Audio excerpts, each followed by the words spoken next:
नमस्कार। आज हम एक कह सकते हैं काफ़ी नाटकीय और थोड़े परेशान करने वाली कहानी की गहराइयों में उतर रहे हैं। ये कहानी हमें मिली है एग्जॉर्सिज्म ऑफ गॉड नाम की एक हिंदी एक्शन हॉरर फिल्म के ट्रांसक्रिप्ट का कुछ हिस्सों से। तो इन अंशों में हम देखेंगे एक पादरी का संघर्ष, उसके अतीत के कुछ छुपे हुए गुनाह और कैसे वो अलौकिक शक्तियों से टकराता है। हाँ, और इसमें आस्था, अपराध बोध मतलब गिल्ट, फिर वो शैतानी कब्जा यानी एग्जॉर्सिज्म और मुक्ति जैसे काफी भारी विषय जुड़े हुए हैं। बिल्कुल।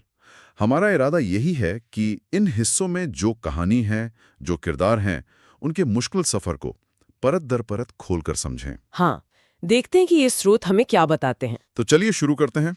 कहानी की शुरुआत ही होती है एक एग्जॉर्सिज्म के सीन से। काफ़ी तनाव भरा माहौल है। एक पादरी हैं फादर पीटर, वो एक औरत पर एग्जॉर्सिज्म कर रहे हैं, जिस पर लगता है शैतान का कब्जा है। हाँ, और वो यीशु मसीह का नाम लेकर मतलब वास्ता देकर शैतान को हुक्म दे रहे हैं कि वो शरीर छोड़ दे। तुम्हें जीसस क्राइस्ट का वास्ता, मेरा आदेश है कि ये शरीर छोड़ दो, कुछ ऐसा।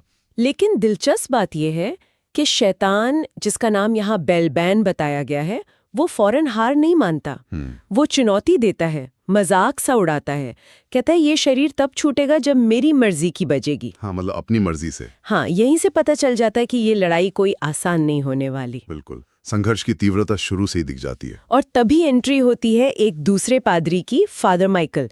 वो न सिर्फ हालात की गंभीरता देख रहे हैं, बल्कि उन्हें चिंता है पीटर की अधूरी ट्रेनिंग की। हाँ, वो पीटर को चेताते हैं, कहते हैं कि देखो, अगर शैतान को तुम में जरा सी भी मतलब कोई भी कमजोरी दिखी ना, तो वो सीधा तुम्हारी रूह के अंदर तक घुस जाएगा, तुम्हारी आत्मा की गहराई तक पहुंच जाएगा। ये एक तरह से फोरशैडोइंग है ना, आगे क्या होने वाला है इसका इशारा। बिल्कुल, ये साफ करता है कि किरदार की अपनी अंदरूनी पवित्रता या उसके पाप, इनका सीधा असर पड़ेगा एग्जॉर्सिज्म के नतीजे पर। और चर्च के प्रोटोकॉल नियमों का भी जिक्र है। पीटर उन्हें नजरअंदाज करने को तैयार दिखता है। हाँ, जरूरत पड़ने पर। ये भी उसके कैरेक्टर के बारे में कुछ कहता है। खैर, कहानी जैसे जैसे आगे बढ़ते हैं, पता चलता है कि फादर पीटर के सीने में एक बहुत भारी बोझ है। वो सिर्फ एक पादरी नहीं है। वो खुद कबूल करते हैं बाद में कि बहुत समय पहले मैंने एक पाप किया था और मुझ में ये कबूल करने की हिम्मत नहीं थी। और ये कोई छोटा मोटा गुनाह नहीं था। ये हुआ था 18 साल पहले एक और एग्जॉर्सिज्म के दौरान। वहां मगाली नाम की एक महिला थी। पीटर का मानना है कि उस वक्त वो शैतान मतलब बेलबैन के वश में थे। शैतान के वश में? हाँ, और उसी हालत में पीटर के शरीर का इस्तेमाल करके बेलबैन ने मगाली का शारीरिक शोषण किया। ओह, ये तो बहुत ही है मेरी बेटी। ये वाकई एक गहरा अंधेरा राज है। लेकिन हैरानी की बात देखिए, इस सब के बावजूद बाहर की दुनिया, वैटिकन, आम लोग, वो सब उन्हें एक संत की तरह देखते हैं। हाँ, यही तो कहानी का बड़ा विरोधाभास है। लोगों को लगता है कि उनमें ईश्वर का वास है, तभी वो चमत्कार कर पाते हैं, जरूरतमंदों की मदद करते हैं। उन्हें वैटिकन से काफी फंड्स भी मिलते हैं इन कामों के लिए। बिल्कुल। तो एक तरफ ये बाहरी छवि है संत, चमत्कारी पुरुष, और दूसरी तरफ उनका अंदरूनी संघर्ष, अपराध बोध, वो भयानक राज। क्या अच्छे कर्म, मतलब ये चैरिटी वगैरह, इतने संगीन गुनाह को मिटा सकते हैं? ये सवाल उठता है। हाँ, ये कहानी के बिल्कुल केंद्र में है। और समाज कैसे बाहरी चीजों को देखता है। सही कहा। फिर कहानी लौटती है आज के वक्त में, और संकट अब पहले से कहीं ज्यादा बड़ा और बहुत निजी हो गया है। फादर पीटर को एक जेल में बुलाया जाता है। वहां एस्परांजा नाम की एक कैदी है। कहते हैं उस पर शैतान का साया है और उस पर हत्या का इल्जाम भी है। और फिर राज खुलता है कि ये एस्पेरांजा कोई और नहीं, वही बेटी है, पीटर के उसी पुराने गुनाह का नतीजा। बिल्कुल। अब ये पीटर के लिए सिर्फ एक और एक्सॉर्सिज्म नहीं रहा, ये है उसके अतीत का सामना। शायद अपने गुनाहों का हिसाब चुकाने का मौका, या एक इम्तिहान। हाँ, कह सकते हैं। एस्पेरांजा की माँ मगाले, वो भी वहां है। वो पीटर से कहती है, बचा लो उसे। अगर अपने पापों से मुक्ति चाहते हो तो उसके शरीर से उस शैतान को बाहर निकालो। मगाले का मानना है कि बेलबैन कभी गया ही नहीं था, वो वहीं था, इंतजार कर रहा था। जेल का माहौल भी बहुत तनावपूर्ण दिखाया गया है। एस्परांजा की हालत खराब है, हफ्तों से कुछ खाया नहीं। और दूसरे कैदियों पर भी असर दिखने लगता है, जैसे वो बुराई फैल रही हो। इस मुश्किल और अब बहुत पर्सनल हो चुके एक्सॉर्सिज्म के लिए फादर पीटर मदद मांगते हैं। हाँ, वो फादर माइकल को बुलाते हैं, वही जिन्हें पीटर दुनिया का सबसे बड़ा एग्जोसिस्ट मानते हैं। जिनके बारे में कहा जाता है कि उन्होंने पहले भी बेल्बिन को हराया है। फादर माइकल के आने से एक नया एंगल आता है। वो आते ही पुराने तरीकों पर सवाल उठाते हैं। कहते हैं कि भाई चर्च सदियों से यही पुराना तरीका इस्तेमाल कर रहा है, लेकिन शैतान बेवकूफ नहीं है, वो भी सीखता है। शैतान बेवकूफ नहीं है, वो सब समझता है। हाँ, कि सदियों पुराने तरीके अब शायद काम न करें। शैतान एक ही गलती बार बार क्यों दोहराएगा? बिल्कुल।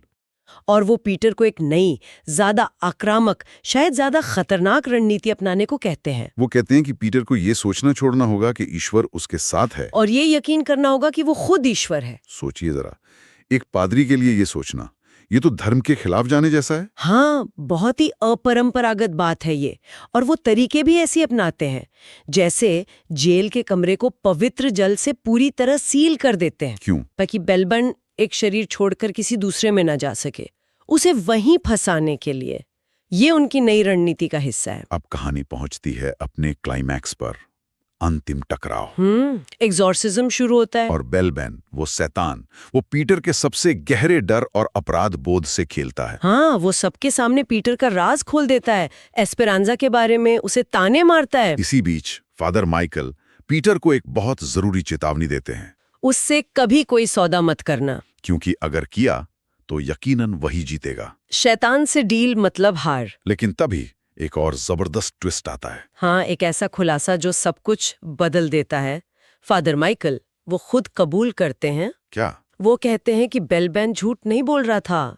उन्होंने पहले बेल्बिन को हराने के लिए अपनी रूह का सौदा कर लिया था। क्या फादर माइकल ने? हाँ, बच्चों को बचाने के लिए मैंने उसके साथ सौदा किया था, अपनी रूह बेच दी उसे। तो मतलब जिस सबसे बड़े एग्जॉर्सिस्ट को वो मदद के लिए लाए थे, वो असल में अब शक्तिहीन है, शैतान के कर्ज तले दबा हुआ है। ये तो पीटर के लिए भयानक झटका होगा। वो बिल्कुल अकेला पड़ गया। और ठीक इसी वक्त बेल्बिन उसके सामने एक और भी ज्यादा भयानक चुनाव रखता है। क्या चुनना था उसे? या तो अपनी बेटी एस्पेरांजा को बचा ले, या फिर अनाथालय के उन सभी बच्चों को जिन्हें शैतान ने अपने वश में कर लिया था। एक या अनेक। ओह, ये तो। और पीटर एक फैसला लेता है, बहुत ही दर्दनाक। क्या करता है वो? वो बच्चों को चुनता है और उन्हें बचाने के लिए वो बेल्बिन को अपने शरीर में आने की इजाजत दे देता है। मतलब वो ईश्वर को अपने अंदर से जाने देता है? हाँ, एक तरह से वो ईश्वर से कहता है, ठीक है प्रभु की इच्छा पूरी हो, जाने दो, और शैतान के लिए दरवाजा खोल देता है। ये बलिदान है या पतन, समझ नहीं आ रहा। यही तो सवाल है।